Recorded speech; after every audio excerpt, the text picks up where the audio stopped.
Okay, guys, I hope this is working. So, this is my lecture, my video recording lecture debut. So bear with me, but I hope this works and I hope it's clear. Um, if I was told that if it's blurry a little bit, if your screen's a little bit blurry initially, that might go away as within the first minute or two of the video. Um, Also, I highly recommend that you, in order to kind of follow along, go into Canvas and print off these lectures that I'm going to be recording. So starting now, this is basically the rest of chapter 12, what I'm going to be delivering right now. I'm going to save this. You'll know because that's how you'll have watched it. But as you're watching, you might want to just go over, print it off, and then you can kind of follow along with the slides as you see them on your computer screen. So in any case, yesterday we left off, if you'll recall, at agenda setting. That's the last thing we talked about. We talked about the medium is the message, and then agenda setting. These are these kind of media and society theories, right? Well, there's another one that's really important, and that's called the spiral of silence.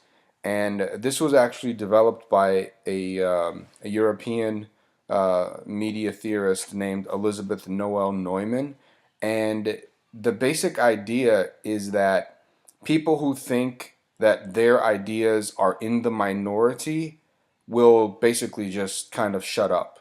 So, in other words, what people do when they enter into any kind of public discussion is they first kind of survey the scene, right? They first kind of look to see where public opinion lies. Am I in the minority on this, or am I in the majority on this? And if they're in the majority, if they think they're in the majority, if they think they're in the kind of dominant position, they're going to speak out. They're going to give their opinion. Whereas the people who think they're in the minority are going to stay silent.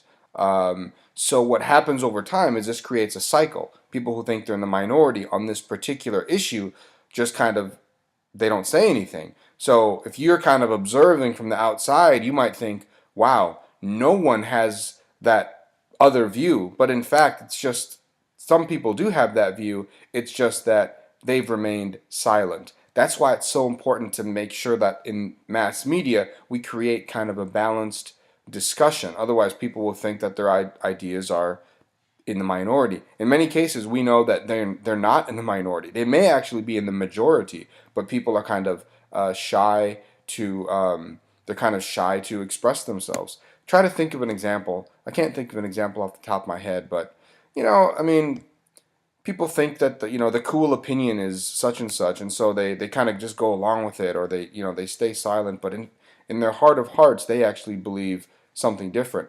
And then you might find out a year later, like, yeah, a lot of people thought like I did. We were in the minority, but we weren't in the minority at all. So it's an important theoretical idea.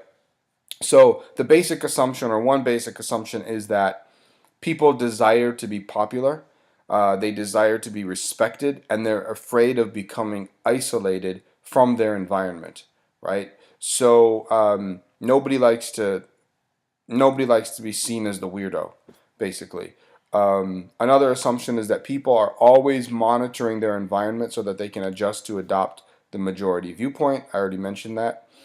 And Noel Neumann argues that news media have a very restricted range of topical interests, which effectively limits the public discourse to start with. Then, because of the spiral of silence effect, many views end up being excluded. That's kind of what I was explaining also. So if the news media are presenting, let's say the news media are presenting, it's all, just to give an example, it's all sort of Democrat, Republican in our two-party system. People that have an alternative viewpoint, something that maybe disagrees with the Democrats and the Republicans, they might be kind of left out and think, wow, I'm really in the minority here. When in reality, at least in theory, they might not be in the minority. There might be a lot of people who agree with them. So that's one of the reasons why this theory is so relevant. I think because the way the news media is structured today, it kind of automatically, as Noel Neumann mentions, it's kind of automatically designed to exclude some points of view. Only certain things are covered in the news, as we've talked about throughout the semester, really. So this kind of throws everything, it kind of throws a wrench into things. We were talking about powerful effects theories and limited effects theories. This is a pretty modern theory. I mean, it was developed in the 70s and 80s, late 70s and 80s, but it's a lot of people would say this is a powerful effects theory because of what it does to our public discourse. It's also kind of a pessimistic theory, frankly, of mass media. Another theory, and we've talked about this one also. So this is a little bit of review, right? Cultivation theory. This is the theory that says the more that you watch TV, if you watch a lot of TV, if you're a heavy viewer, the more you're going to see the real world as kind of a reflection of the television world. So you're going to start to think like the TV. Um, Cultivation theory assumes that TV content is relatively uniform. That doesn't mean that all the shows are exactly the same, but or all the content is exactly the same. What it means is the same basic storylines are repeated. So you get the love story, you get the hero story, you get the good guy, bad guy. So the same kind of narrative devices are used. That's what cultivation theorists argue, at least. You don't have to agree, obviously, but that's kind of one of their main assumptions. They also think that viewers of television are fairly non-selective and that television is a key shaper of culture in modern society. And I kind of explained this several weeks ago when we started talking about cultivation theory, but George Gerbner, the guy who founded this theory, he was just fascinated by how television had, in his mind, changed society. It captivated people. Every day people come home from work and they sit down in front of this tube, oftentimes with their family members and friends, and they watch the same shows. People are watching the same content over and over again, and it's kind of socializing us. And he thought, wow, maybe this actually changes the way we think. And sure enough, he started to do these studies, and he found evidence of this phenomenon, which he ultimately called cultivation theory. And what they do in cultivation theory, guys, is they first monitor TV content to see kind of what's on TV, what are the storylines, and then they divide people up into three groups. They divide people up. They survey people. They basically grab a large sample of people and they divide the sample of people into three groups: heavy viewers, medium viewers, and light viewers. Okay, so they just ask people a question like, how much TV do you watch? And they have their little categorical system where I think it's 4 hours or 5 hours a day or something like that is considered a heavy TV viewer, and then less than an hour a day of TV is considered a light viewer. And what they expect to find is differences in attitudes and perceptions between the light viewers and the heavy viewers. And so they, in their little survey, they just start asking people a bunch of questions about, like, this is an example here. What are your perceptions of violence in society? How violent is society? They ask people questions like, how likely is it that you will be killed, that you will be murdered with a weapon? And what happens is the people that watch a lot of TV tend to think like the TV. They tend to, for example, exaggerate the amount of violence in society. This is actually, there's a name given to this phenomenon by the cultivation researchers. They call this the mean world syndrome, which is kind of a general name given to what they say happens, what the data suggest happen. That people who watch a lot of TV think that the world is a much meaner, more violent, more ugly place than it actually is. So they'll say, well, my chances of getting murdered are, I'm just making this up now, but let's say they'll say, my chances of getting murdered are 5%. Whereas the light viewers are like, no, my chances of getting murdered are probably more like 0.1%. And, you know, obviously, I mean, I don't have any statistics available to me, but 5% is way too high, right? There's not a five. It's not true that 5 out of every 100 people that die of murder. I mean, murder is very rare in our society. Um, you can, I mean, okay, in some cities there's a murder a day, right? Like they'll talk about Chicago.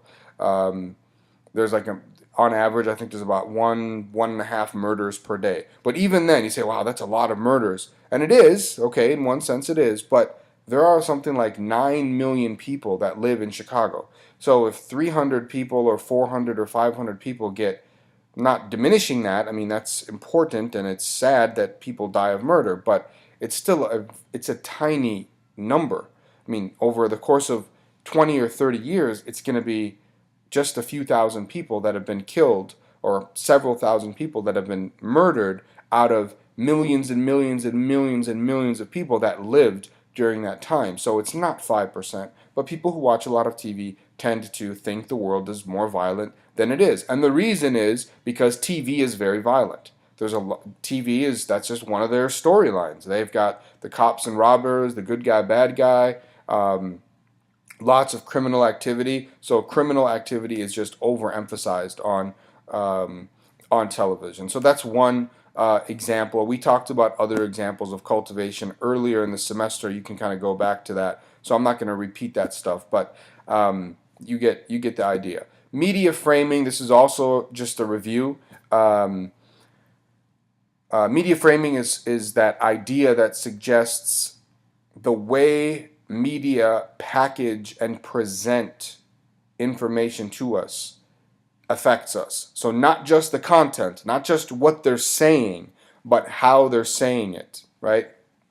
To frame, as Robert Entman said in 1993, to frame is to select some aspects of a perceived reality and make them more salient in a communicating text in such a way as to promote a particular problem definition, causal interpretation, moral evaluation, and or treatment recommendation for the item described. So, you know, we talked about this, but I can summarize yesterday's news for you by emphasizing one thing and highlighting it, or I can emphasize something else, right? With what I choose to focus on, with what I choose to lead with. Placement is very important. What do I start with? I've got to say something first, right? With which words I used. So framing is very important. How do I frame the facts? We understand that you're gonna, if you're a news reporter, you're gonna present the facts. But how do you present the facts? What are you gonna mention first? What word are you gonna use to describe this person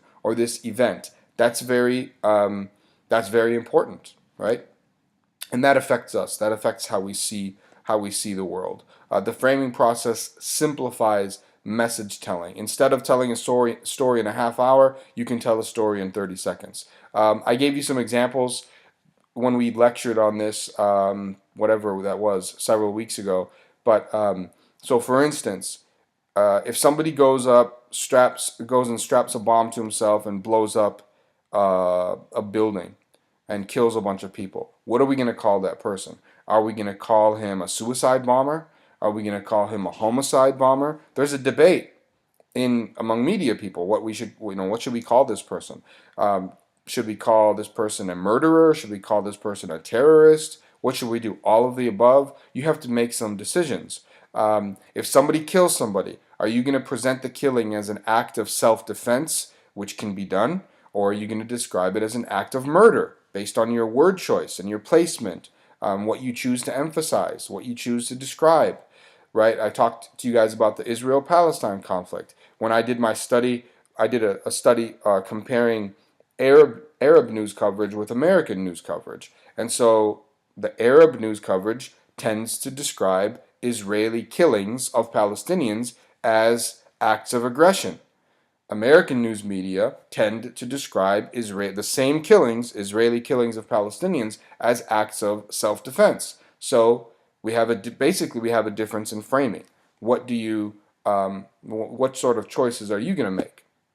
So media framing, cultivation theory, the spiral of silence, you can make a strong argument that these are relatively powerful theories, that these are, or I should say that these are theories of powerful impact or powerful effect.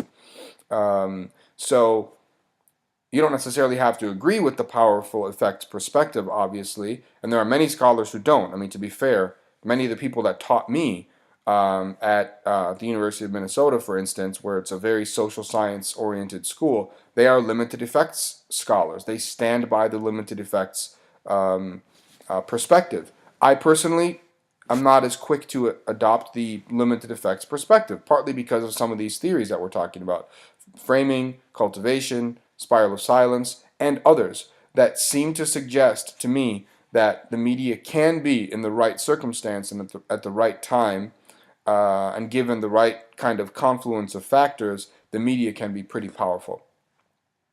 So another idea that I want to look at briefly is the culture industry. The Frankfurt School in Germany, they extolled the greatness of high culture, like, classic literature, fine art, symphonies, and they criticized our modern culture. I say our modern culture. This was back in the 1940s and 1950s, but still, loosely in the modern era. I mean, they would definitely criticize today's, contemporary culture, because it's actually, in their minds, they would say it's gotten worse. But they criticized modern culture because they said modern media messages and modern culture, they're very frivolous. They're dumbing us down. It's this kind of slapstick comedy. It's not really high art. Even they would say the music, it's kind of generates all these movements and gyrations, but it's not like Beethoven, right? It's just not the same. It's not high art, and people don't listen to Beethoven anymore, and they hated that, right? They didn't like the fact that culture, in their opinion, was kind of dumbing us down. And they came up with this idea. They call this the culture industry. They say leaders of the modern nation states basically use the culture industry, which is perpetuated by the mass media, as a tool to distract people, to distract the masses, and ultimately kind of control the masses. So we've kind of gone away from the true, meaningful, deep nature of human existence, which is supposed to be, at least for the Frankfurt School, based on knowledge and sophistication and enlightenment. And we've instead kind of distracted ourselves with these really, you know, silly and trivial and superficial, media programs, whether radio programs or magazines or newspapers or movies. They didn't, for example, the Frankfurt School folks, they didn't like tabloids. They thought tabloids are just, terrible, right? They would hate, the culture industry. Two of the big scholars here are Adorno and Horkheimer. In case anybody wants to go and do some research, I'm not going to ask you about that on the test, but in case you wanted to Google them, Adorno and Horkheimer, it's interesting work, but they would hate, like, our modern TV. I mean, you turn on the TV and it's like, Entertainment Network, Keeping Up with the Kardashians. They would point at Keeping Up with the Kardashians and they would say, that is an example of what we're talking about. So, I think that makes it clear enough, and I'll move on to political economy. I'm just going to cheat for a second, guys. I should know this, but I just want to see how many slides we have left. I think we're okay. Bear with me. If you hear some noises, those are my kids, whom you guys met yesterday. Okay. Where was I? All right. So political economy theories. Political economy. What is political economy? Well, political economy looks at media performance. It looks at the media in light of political and economic structural constraints that exert themselves on media production, right? So in other words, if you want to think about this or simplify this for yourself, political economy looks at the relationship between three things: the economy, the state, and the media. What's the relationship? What's that look like? So you might have already kind of put two and two together here, because we've talked a lot this semester about concentration of ownership. Remember that discussion about how just a few people kind of own a lot of the media in our society? That's one of the things that political economists are kind of obsessed with. You know, the impact of concentration of media ownership. You know, these global media conglomerates. So economy work tries to locate the media system within the government political makeup of a society and talks about the relationship between media and government. Represents I should reword that. Sorry, that's why you don't read from your slides. Take it from me. It talks about the relationship between media and government, and they argue that this represents a kind of political economic approach, which is a new approach. I shouldn't say new like brand new, like 5 years, but it's a newer approach. Political economy approaches to the mass media really start to take off in the 1960s, 1970s, and then into the 80s and 90s. We've talked about this semester, but we haven't invoked the phrase political economy per se. Um, One economist, Robin Hanel, says that political economy is concerned with situating the body of economics within the broader project of understanding how society functions. So, and I need to point that out too. Political economists are not just media people. There are political economists who are, you know, political scientists and economists, and they're not actually interested in the media at all, but they're looking at political economy in different ways, the relationship between money and the state. Political economists of the media, okay, political economists of the media, which I mean that's what we're concerned with in this class. They're the ones who are interested in the relationship between the economy, the state, and the media apparatus. So, um, Durham and Kellner. Durham is my old professor at the University of Iowa. She says, or they say, in their 2005 book, political economy involves a complex interaction between the economy, state, and cultural processes, and political processes. We could probably add that in there. Um, so I said we've already talked about this. When have we talked about this? Well, if you think back, remember that propaganda model that we talked about by Herman and Chomsky? Remember, this is presented in their book Manufacturing Consent, which was published in 1988 and then republished in 2002. They say that there's a propaganda model in the United States. That represents a political economic approach.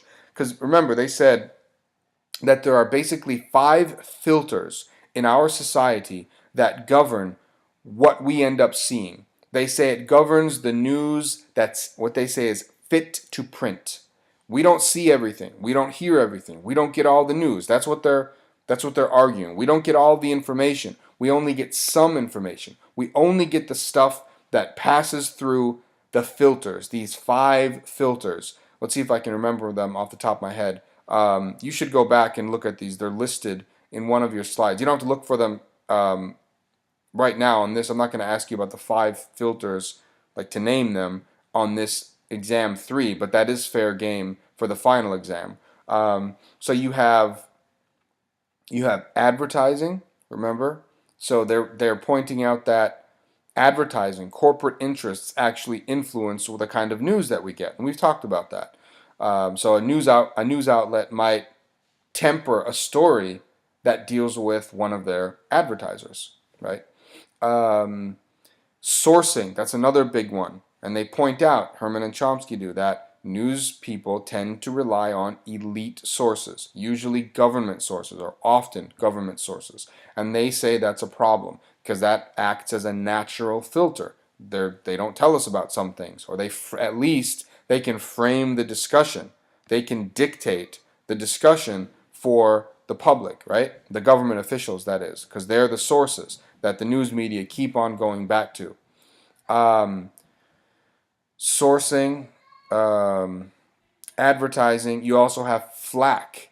We talked about flack. Flack is where they're saying that the news media are constantly being given flack by the government and other elites. They're being criticized. The government is saying, the news media, they're no good. The coverage is terrible on this particular issue or whatever. And they do that as a way of kind of disciplining. That's what Herman and Chomsky are arguing. They say that the government and other elites are kind of trying to discipline the news media to give them more favorable coverage. It's already favorable, according to what Herman and Chomsky would say, but they want it to be even more favorable. So that's why they engage in this flack. And I always give the example, I think I gave this example in class a few weeks ago, but it's like a coach in a sporting event, right? Where his team gets called for a foul, and he puts his hands up in the air and says, "What foul? What are you talking about?"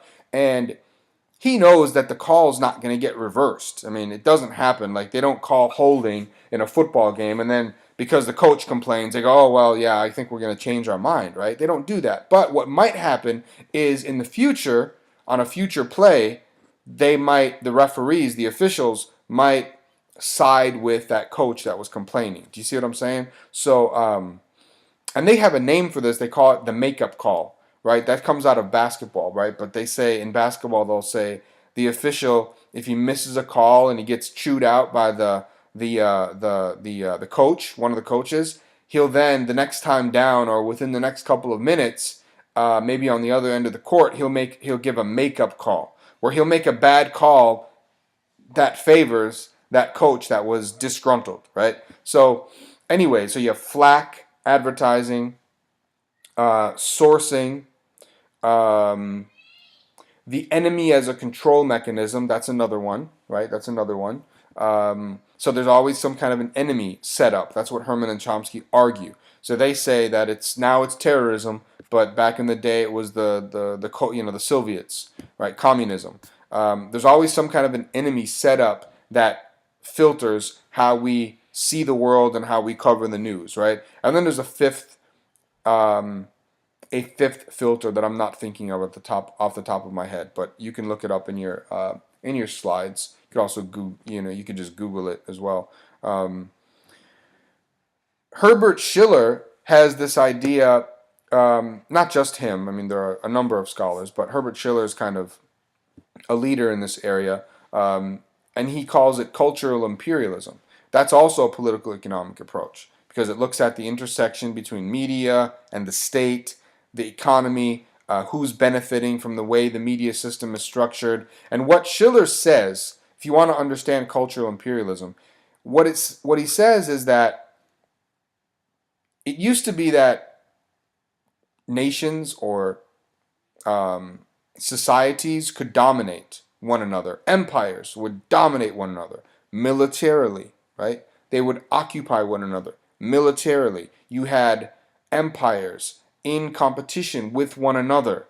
But he says now, and it's a long story, but now this is the modern era, the era of the modern nation state, the United Nations, global, truly global relations. And so it's not really seen as politically expedient or even sometimes politically correct to just dominate people militarily, or to like occupy them formally. But what people can do is they can engage in a type of cultural imperialism which uses the media so that they could have their culture dominate another culture. And he argues that America, the United States, has become the dominant exporter of culture in the modern era. So American media corporations have, in a sense, taken over the world and transported American culture everywhere. So you're getting, this is where you get McDonald's and Nike everywhere, and you get the American movies, and people start to talk like Americans. They start to think like Americans. Political ideas are transferred, and so on and so forth. So and he's kind of pessimistic on it. Some people don't agree with him, and some people think it's not as negative as he makes it out to be. But he is pretty negative on it, and he thinks that there's a one-way flow of information, right? Where we're not really sharing in this age of quote-unquote globalization. We're not really sharing, but what we are doing is sending information one way. It's not two-way. It's not east to west. It's west to east, and specifically it's U.S. to the rest of the world. That's what he argues, and he says the American media, the movies, the news, everything, present a total cultural package. That's what he argues. Another political economy of approach is the guard dog model that was presented by Donahue, Titchener, and Olean. First in 1995, but they wrote some other papers on that, kind of expounding on their ideas. But their basic idea is that they did a bunch of research and found that the media guard, in their estimation, guard the American government and American elite interests. So it's not a watchdog where they're keeping everybody in check, the media, but instead, the media are like, they're guard dogs. They're acting as guard dogs for the American elite. That's what Donahue, Titchener, and Olean argued. Ben Bagdikian, we've talked about him, his work on media concentration. Remember, he's the guy who wrote the book, The Media Monopoly, which was later called The New Media Monopoly in later editions. So these are all political economy of the media approaches. So these researchers, we would say all these different researchers are, in one way, they're political economists of the media. Okay, so hopefully you understand that perspective. Moving right along, active audience. Active audience theories look not at what media do to people, but rather what people do with media. So they're flipping things in an active audience approach. And this is a much more, whereas some of these other approaches that we're talking about in these different theoretical perspectives in political economy, in the culture industry, in media framing, cultivation, and the spiral of silence, those are really negative. They're kind of pessimistic. This is a more positive thinking, I guess, about the mass media. These folks, these active audience theorists, are interested in how we use the media. What do we do to the media? So it's not. So they're just kind of flipping the question. They're not asking what the media do to us, but actually what do we do with the media? So they're saying we actually use the media. We fulfill our needs, whether they're emotional or psychological or for entertainment or whatever. We fulfill our needs through the use of the mass media. So one really dominant theory, probably the most dominant theory, and the best example of a use of an active audience approach is the uses and gratifications theory, which is sometimes abbreviated as uses and grats in the literature. And it's pretty simple. It says that people use the media to try and gratify certain needs that they have. Emotional, psychological, whatever. So people actually go to the media. So for instance, you're bored, and so you watch a movie. You're sad, and so you might watch a comedy to make you laugh. Those are some of the things that uses and gratifications researchers are interested.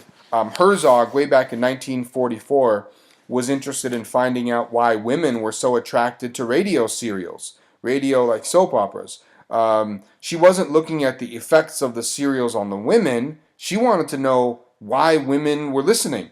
What were their experiences? What were their uses and gratifications? What were they satisfying, right? So the strength of this kind of an approach, it pays attention to the individual, right? It doesn't just lump everyone together, but it pays attention to the individual and how he or she uses media every day.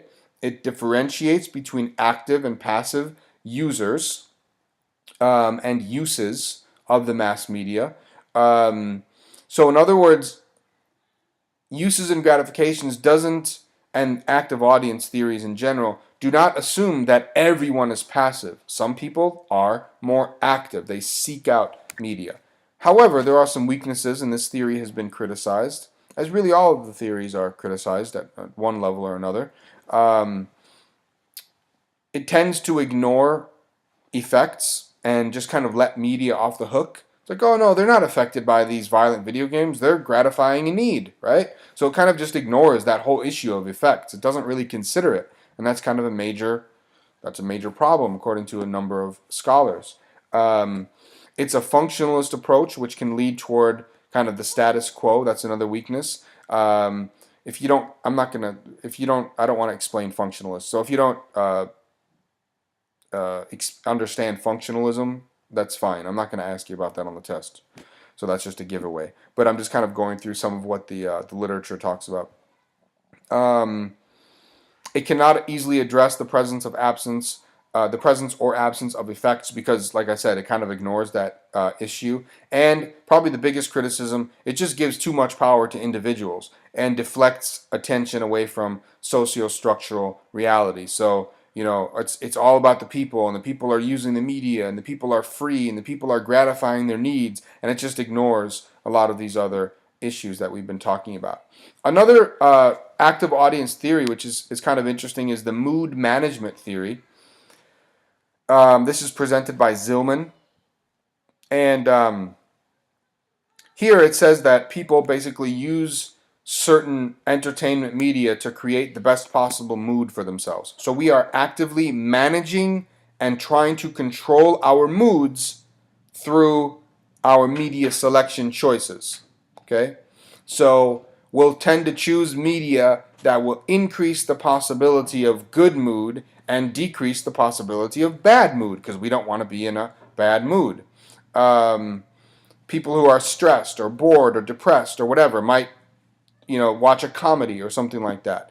And this theory, and there's a lot of evidence for it. This is grounded in cognitive dissonance theory, which, remember we talked about cognitive dissonance? It says that people always want consistency. They don't want to have cognitive dissonance. They want balance. They want symmetry. So people will try to resolve an imbalance. They will try to resolve an asymmetry. They will try to resolve feelings of discontent. And they'll do that through their media selection choices. Okay. I just wanted to see how far we were. We're almost done. You think you're getting bored, but my kids are knocking on the door because they want to go to dinner. So they're also bored and hungry. Where was I? Okay. The encoding decoding model. This is pretty self-explanatory, but Stuart Hall presented the encoding decoding model. I think it was in the 80s. And it basically says that people interpret and negotiate messages in their own way. So it all kind of depends on the individual in a sense. But he says that people, like let's say there's a news message. Let's say there's a news story that presents, let's say there's a news story about an incident of police violence. And let's say the story presents the police officer in a very favorable light. Let's say it tends to describe the police officer's action as self-defense or something like that. Different people watching that news report will actually interpret it differently. They will decode the message differently. And specifically, Hall says some people will adopt, I'm now on this last bullet point, people will adopt the preferred reading or preferred meaning, which in this case, in the example that I'm giving, is that, oh, this police officer, he was just defending himself. That's the kind of that's what the message was suggesting. Other people, though, will look at that and go, man, I don't like the way that story was framed. They'll give an oppositional meaning. For whatever reason, they don't believe it, or they're critical for whatever reason of the police officer and of this news story. And others, they kind of negotiate a meaning. They're kind of in between. So it really kind of depends on the situation, but the message doesn't have a given meaning. It just depends on the situation. It depends on the message receiver and what they do with it, how they interpret the message. So that's the encoding decoding model by Stuart Hall. And then finally, the third person effect. We've talked about this, but the third person effect, pretty straightforward. People think that negative media messages affect other people, but not themselves. So negative media messages are like pornography. That's considered by media scholars a negative media message, okay?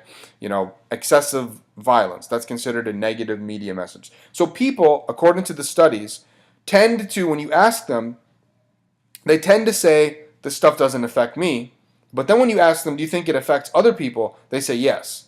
And there is a ton of empirical support for this. So people just kind of think highly of themselves, I guess you can say. And here's just an example. People were asked about the effects of pornography on themselves and others. They said, doesn't affect me, will affect others. And they also say that, and this is also an interesting thing, people will tend to support some kinds of censorship. They'll say, yeah, because it's negative on other people, I think some of this stuff needs to be censored. And that's kind of interesting because they're saying at the same time it doesn't affect me. Female college students were asked about the effects of programs like Baywatch and others which kind of exploit, females by exploiting the female body. And they said it doesn't affect me, but it'll affect others. It'll affect other girls. People were asked about the effects of antisocial rap music, violent forms of rap music. And they said, I'm not affected by this. They also said other people will be likely to be affected. So there are two components here to the third person effect. The perceptual hypothesis, and that just means people tend to believe that negative media messages will affect other people more than themselves. And then there's the behavioral hypothesis. Because of that belief, because of the perceptual hypothesis, people will desire to restrict negative messages. In other words, they'll kind of support some kinds of censorship. Okay? And the stronger the third person effect for a particular individual, the more likely he or she is to support some kinds of restrictions, some kinds of censorship. And the basic underlying reason why this works, according to the researchers, is because of the self-enhancement hypothesis. Basically what that is people believe that they're better than other people. They're just kind of arrogant or whatever. And maybe to some extent we're all affected by that. That is all I have now. I'm hoping and praying that I figure out how to save this appropriately. And if you're watching this, then I did save it correctly.